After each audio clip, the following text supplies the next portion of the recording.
Gagner de l'argent parce qu'on en a dépensé, c'est tentant, non? Sur internet, on voit fleurir des sites qui nous font ce genre de propositions. Plus vous achetez, plus vous gagnez. On vous paye lorsque vous achetez. On appelle ça le cashback. Ça a l'air super ça, mais comment ça marche? En fait, les sites de cashback négocient avec les vendeurs une commission sur les achats de tous les clients qu'ils leur envoient. Et cette commission, ils la partagent avec nous.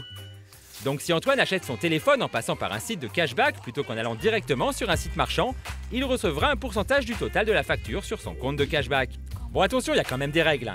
Antoine, il va pas pouvoir la toucher directement sa remise. Il va falloir que sa cagnotte atteigne un certain montant, généralement autour de 20 €.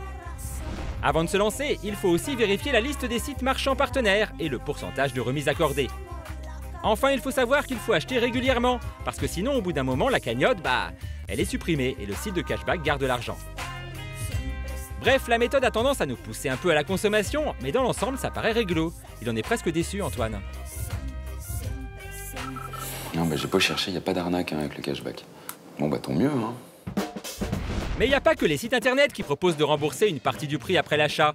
Beaucoup de magasins le font aussi. Ça tombe bien, Antoine, il a besoin d'un nouveau téléphone. Mettez-vous à la place d'Antoine. Vous avez le choix entre deux téléphones. Un à 90 € et l'autre à 120 €. Mais sur le plus cher, il y a une offre de remboursement de 30 €. Bah oui, forcément, vous prenez le plus cher. En tout cas, Antoine, il veut le plus cher. Alors pour se faire rembourser, c'est quoi la démarche? Déjà, dans un premier temps, il faut appeler son numéro de téléphone. Il y a une saisie qui se fera par téléphone. Par la suite, il faudra quand même renvoyer le code barre qui est sur la boîte de l'appareil, donc à découper, la photocopie du ticket de caisse et un RIB. Et tout ça, vous l'envoyez à cette adresse avant le 15 avril. Bon, il y a un peu de manip, mais ça semble dans nos cordes. Non, vraiment, ça a l'air bien. Trop beau pour être vrai? Ah, qu'est-ce que vous êtes parano. On croirait entendre Olivier. Pour ce juriste d'une association de consommateurs, face aux offres de remboursement, faut parfois se méfier. Les offres de remboursement, c'est un argument marketing. Vous achetez par exemple un téléphone, votre attention va obligatoirement être attirée par l'offre de remboursement la plus intéressante.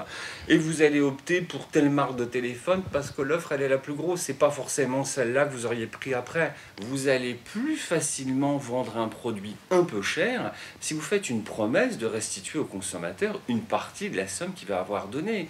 Ça a été testé, ça fonctionne très bien. C'est une offre d'appel qui est énorme et on voit bien que c'est beaucoup plus efficace quand vous vendez un produit avec une offre de remboursement que quand il n'y en a pas. Ouais, on se doutait que si les marques nous le proposent, c'est qu'elles y trouvent leur compte. D'ailleurs, notre téléphone à 120 € avec 30 € remboursés, pourquoi vous ne le vendez pas directement à 90? Ce serait plus simple. Pourquoi ne pas réduire le prix directement du téléphone?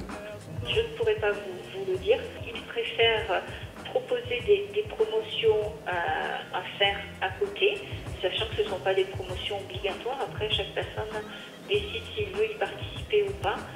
Ah oui, on n'est pas obligé, hein. Si ça vous saoule de récupérer de l'argent, vous forcez pas, hein. Mais nous, on est plutôt pour. Alors, pour nos 30 €, c'est bueno? Et pourquoi est-ce qu'il faut l'original du code barre? Parce que c'est pour prouver que vous avez bien acheté le produit, que l'on demande l'original du code barre. Et la preuve d'achat, ça suffit pas? Ils veulent absolument dans leur dossier l'original du code barre, la photocopie de la facture et un RIB bancaire complet. Prenez des notes, hein, parce que le problème, c'est que pour récupérer votre argent, vous n'aurez droit qu'à un seul essai. Les conditions sont qu'à partir du moment où vous envoyez votre dossier dès la première fois, il faut qu'il soit envoyé correctement dès le début. Il n'y a pas de possibilité de rectifier un dossier. Et voilà, typique, le genre de méthode qui énerve notre juriste. Régulièrement, on a des réclamations de gens qui nous disent « Moi, j'ai adressé mon offre de remboursement, on me dit qu'il manquait telle chose. » Voilà, ça c'est régulier et c'est la situation la pire qui soit parce que allez prouver ce que vous avez mis dans votre enveloppe. C'est vrai que sur les forums, il y a pas mal de gens qui s'en plaignent. Et les refus de dossiers sont légion. Évidemment, tous sont persuadés d'avoir tout bien fait, mais se voient quand même refuser le remboursement. Il y a même des petits malins qui se sont filmés en train de remplir leur dossier, histoire d'avoir une preuve. Sauf que ça suffit pas.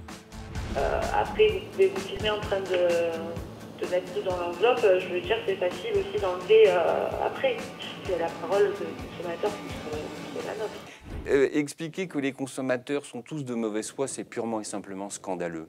Et puis moi, j'aimerais bien savoir quel est l'intérêt d'un consommateur de tricher dans sa demande d'offre de remboursement.